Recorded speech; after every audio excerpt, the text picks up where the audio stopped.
प्रभु का रास्ता बड़ा सीधा है और बड़ा उलझा हुआ भी।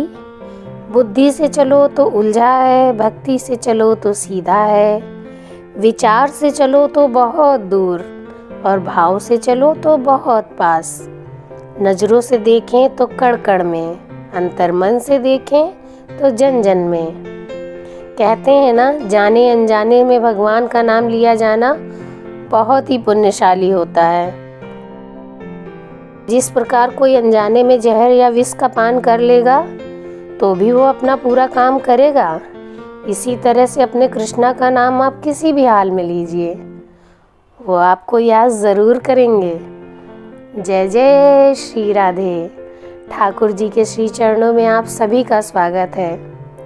तो आज की कहानी शुरू करते हैं कि हमें कैसे संस्कार अपनी आने वाली पीढ़ियों को देना चाहिए। ये कहानी हमें यही सिखाती है।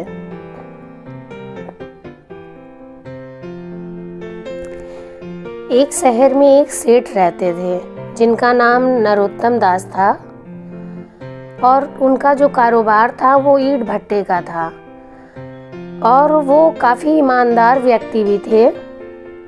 नरोत्तम दास सेठ जो थे वो काफ़ी व्यस्त थे, तो उन्होंने सोचा चलो आज अपने बेटे को ही भट्टे पर भेज देते हैं।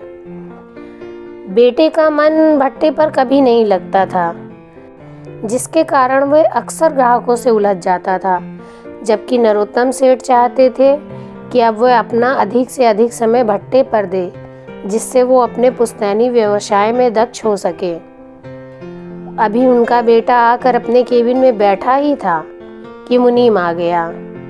मुनीम ने कहा, भैया जी, एक बुजुर्ग फटी पुरानी पुर्ची लेकर आए हैं और 10,000 ईंट की मांग कर रहे हैं। बेटे ने पूछा, क्या मतलब?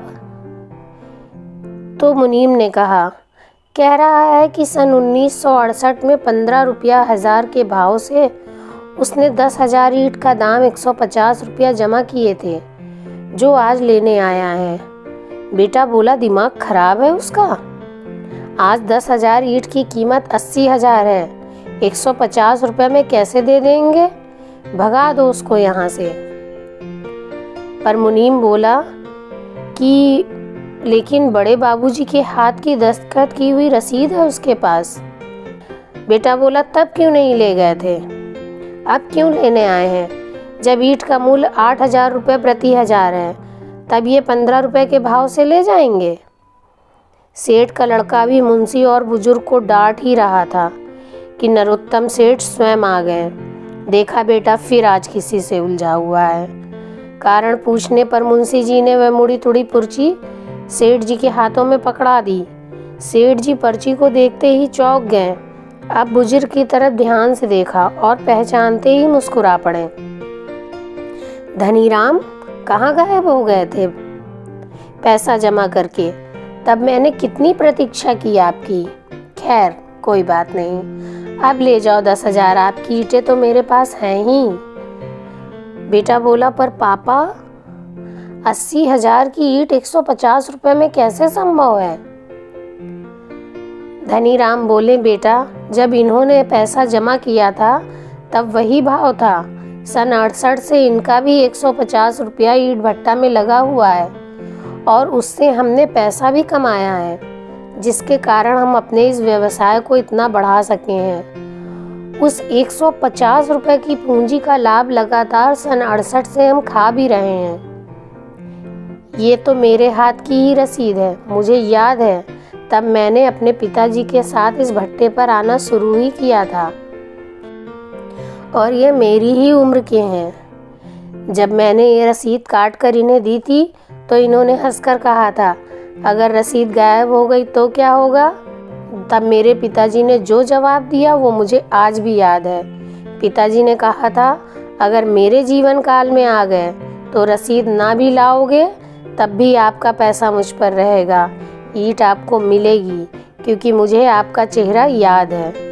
लेकिन जहाँ तक रसीद की बात है, तो अगर आप इसे रखे रह गए तो मेरे ना रहने के बाद भी आपको ईंटें मिलेंगी, क्योंकि बेईमानी ना मुझ में है और ना ही मेरे संस्कार व खून में है।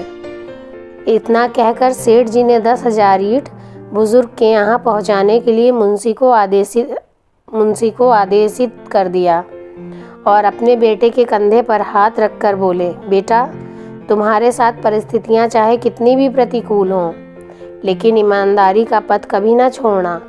व्यापार ईमानदारी और पक्की जुबान से फलता फूलता है। छल की कमाई की लक्ष्मी ज़्यादा दिन नहीं ठहरती। तो दोस्तों, आज की कहानी आपको काफ़ी इम्प्रेसिव लगी होगी और आपने बहुत कुछ इससे सीखा होगा कि हमें अपनी आगे आने वाली पीढ़ियों को क्या देना चाहिए। तो चलिए आज अपनी कथा को यहीं विराम देते हैं और जय जय श्री राधे।